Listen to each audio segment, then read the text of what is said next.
Hi, my name is Kurt. Welcome to my channel. My channel is going to be devoted to basically all things machining.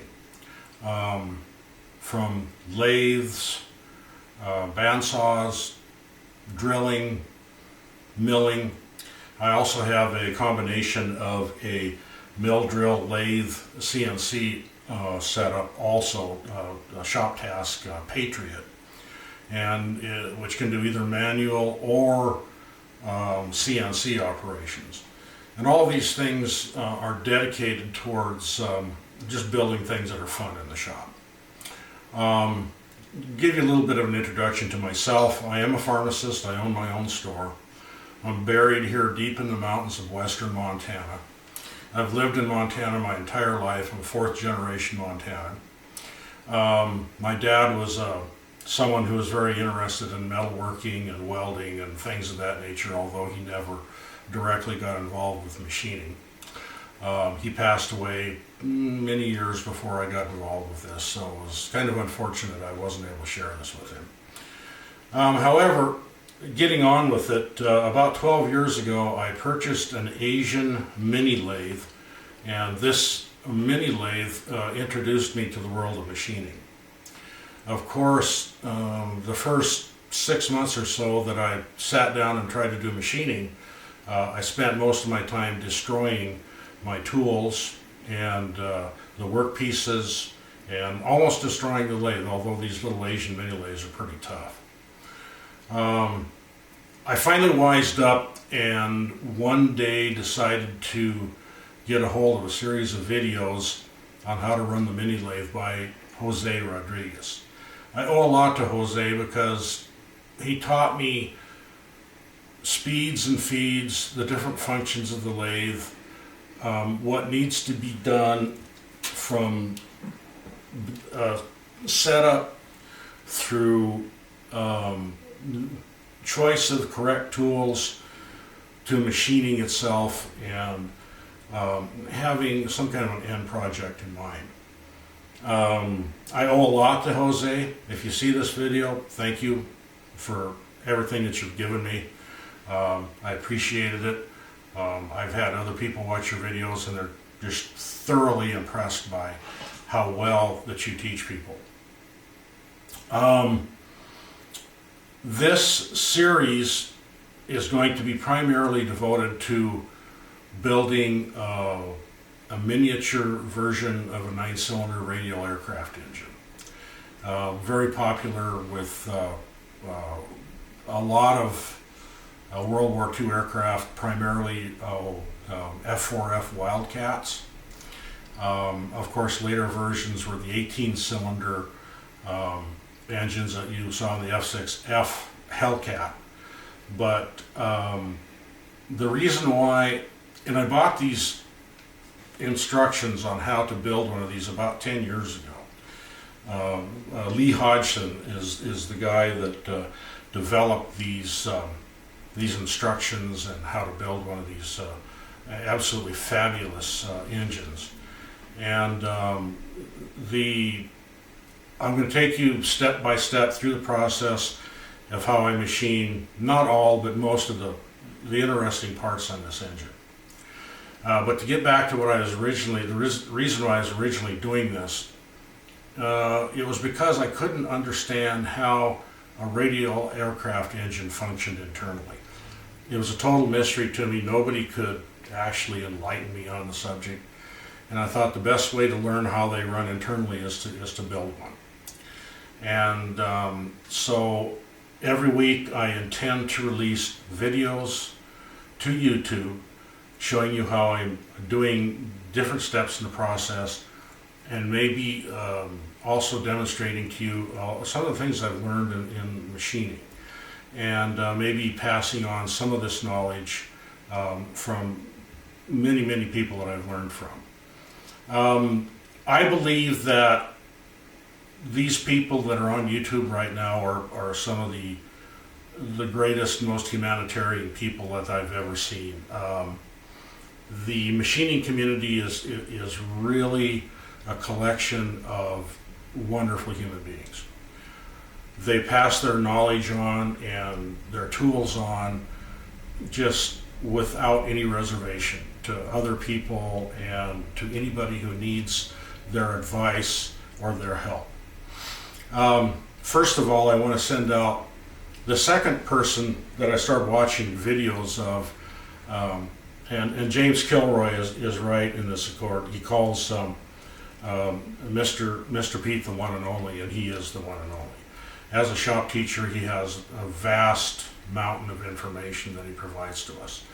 And I enjoy thoroughly watching his videos. I learn a great deal from him, and I just love his wry sense of humor. You know, it brings a smile to my face every time I watch him. Next in line, and I just started watching him about a year and a half ago, is Adam Booth. And since that time, I have binge watched his videos until I've seen every single one of them, and some of them 2 and 3 times. Adam, you are a joy to this profession.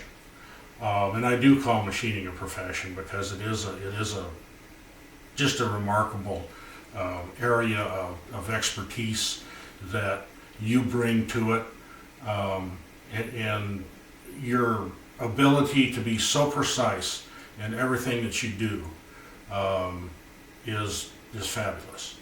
And there's a reason why people send you the kind of gifts that they do. And these gifts are not cheap. I mean, they're extremely expensive, many of them, and they just send them to you with impunity. And you deserve it.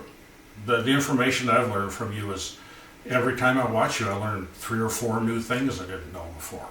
And I've been doing this for 12 years. I've been self-teaching myself and trying to learn everything I can from books, from videos, from other people.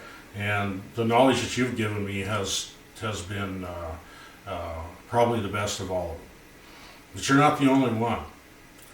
I also thoroughly enjoy James Kilroy's videos.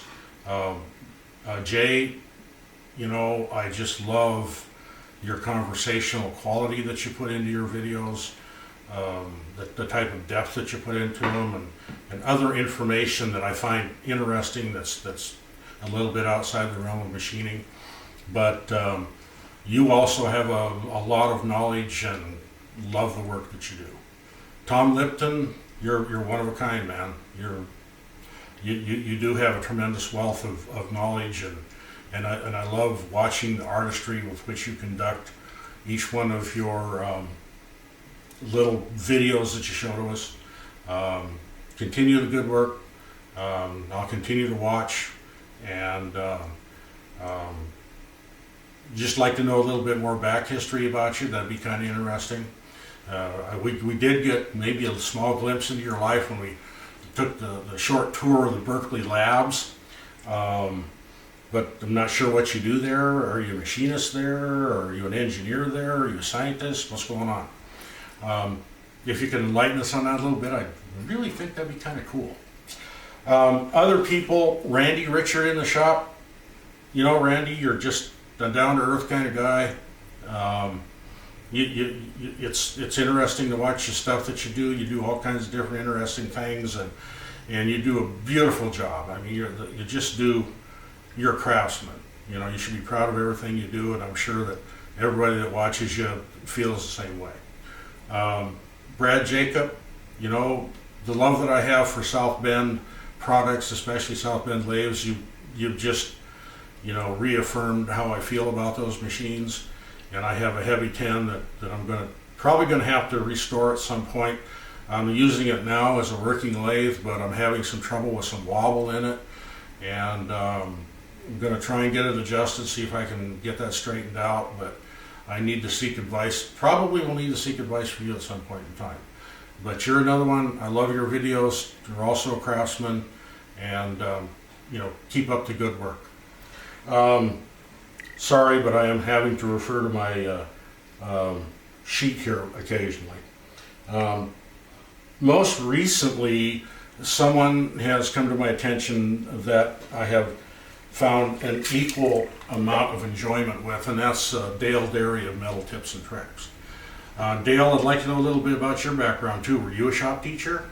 How did you get into machining? I couldn't find that anywhere in any of your videos. If you have some information you can share with us, that'd be wonderful. But I do enjoy the time that you take with explaining all the projects you do. You obviously were a teacher at one time, and I find your information is complete. It's almost like reading a newspaper article. You know, I mean, you're just getting all the facts, and just keep churning out those videos. I'm going to try and keep up with you guys at some point. It'll be about a week. Hopefully my first video will be out there sometime in the next week, which shows me anyway, starting on the machining of the different parts of the 9-cylinder Radial aircraft engine. Well, don't have anything more for right now. This is just an introduction to my channel.